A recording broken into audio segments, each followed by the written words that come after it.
in a way that is clear and easy to appreciate and ensure that they occupy media space. I just took your Instagram page. I went through everything from beginning to the end. Everything. I saw events. I saw a lot of the staff maybe speaking at one event. I saw all of those. All of those things are good, but they are activity. You now need what I call productivity-oriented narratives. What that will do is that it has its own way of contributing towards your brand destination. Because, put it simply, Nigeria Shippers Council is the rescuer of the shipper. That's all. You are it's very simple. In fact, the mantra should be Nigeria Shippers Council to the rescue. Like a Superman wearing his cape. That's what you are. And that's how you build your brand. What is a brand, by the way? Brand. Marketing 101 is simply a promise. That's all. Your brand is the promise that you are making, that you've communicated, and that you are committed to delivering upon. And as you deliver on it, you communicate it. And that strengthens your reputation. And over time, that's your brand. That's what it is. So we must manage this situation to ensure that there is a proper functional alignment between what we are delivering and how we are being perceived. So what ways do you think we can translate some of our wins into natural narratives that can be out there? And if you do that, I can tell you your Instagram page will probably more than double, because those will be real scenarios that people can engage with.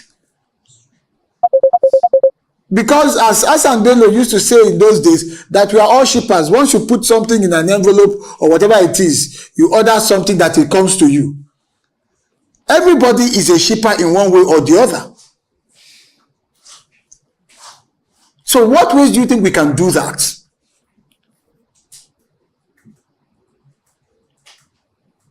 How many of you have been to your Instagram page here in recent times? Someone is smiling there. That means she hasn't been there. You have. Okay, show of hands. How many of you have been to your Instagram page? Let's count. Let's take a census. Head of PR, so at least get to see your team and see what's going on. Okay, so let's say out of, maybe let's say 30% or 40% of the group. How many of you have watched your TV program on YouTube?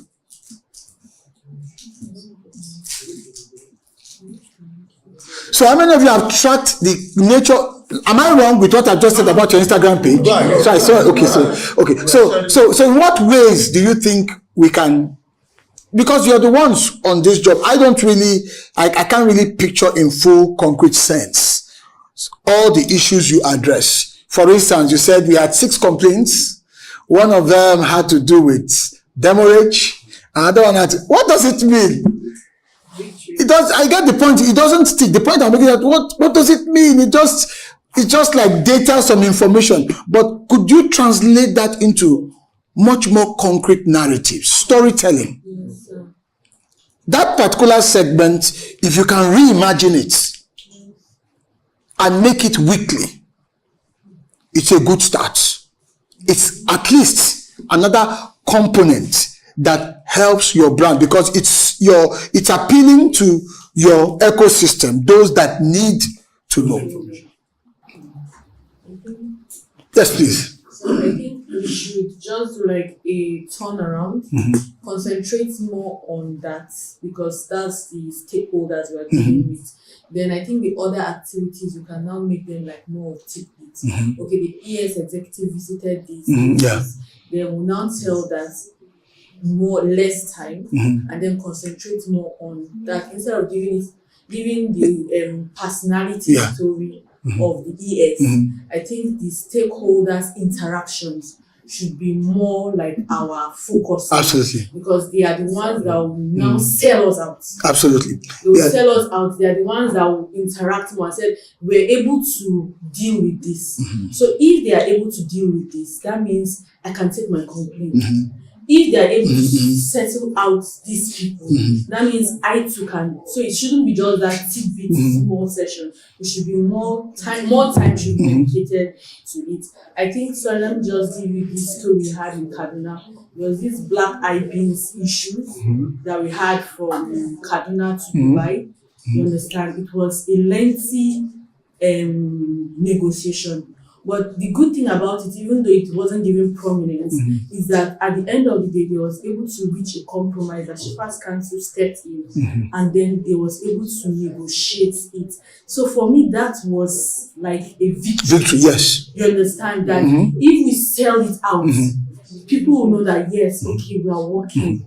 If they can sort out this, they can sort out other. Absolutely. Just more time for this. Your wins. Yes. Put out your wins out there. I have more confidence in you too. Yes. The more wins you put out there, the more it strengthens your brand. Yes. Nigerian Shippers Council. This is a council designed, put in place by law to protect the shipper. And it does that through regulating economic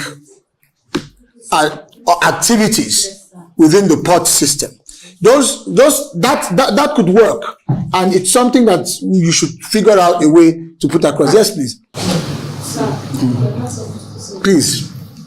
There was a time in one of our TV programs that we had a stakeholder whose issue was resolved at the complaints unit.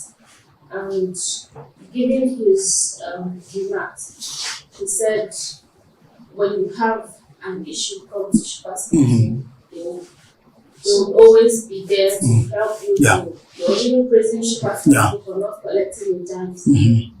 So I remember that week after the program was aired, because we used it in Article 70. After the program was aired, the ADPR, that's our head, brought it to our knowledge that I don't know if it is a TV station that was saying that it's an advert, and that's an advert. So we'll have. Hold on. Yes, sir. How dare they? You've paid for your airtime. There's no way. How dare they? It's not even done. Okay. We have to obtain a certificate for advertisement before we put anything like advertising. Okay, is it from APCON and all that? Okay, it's not as if, well, maybe APCON has evolved, but I don't think, well, I did quite a couple of those during my time in NIMASA, and then nobody, yes, you paid for your airtime, but you can do whatever you have to do. No? Because some of the statements can be advertising statement. No, if it's a testimonial, it's supposed to be a testimonial, but the argument that was saying, come to Nigerian Shippers Council, come and work. So it's the narrative that they were. Well, the beauty of it is that if that is a challenge, I don't think it's really much of a big deal if it's an advert. I mean, you can on your own recognizance get APCON to give you that approval. Those things don't cost much, maybe 35,000 or whatever. I'm surprised, maybe these are new things, because during my time, we used to do quite a lot. We were creating promos. I was writing ad scripts to promote quite a number of things for NIMASA then internally, and it never came up. So I would think maybe it's a recent we're not supposed to collect anything from the program, like money. But they feel that if you future somebody like that, it means you are collecting something from them. Yeah, unfortunately, which is, but whereas what you're doing is you're promoting. On Yes, that's the thinking. Maybe that's because I think there's a drive for revenue, and so they're really recreating or redefining a lot of these things. But then, of course, if that is now the rule, because they do have a say in terms of regulating that space. I don't think it's anything too significant. But the key thing is, let's just push out our narrative. Now, in terms of the content, it's important, provide adequate bandwidth for the chief executive that covers his activities. And at the same time, tell your stories more.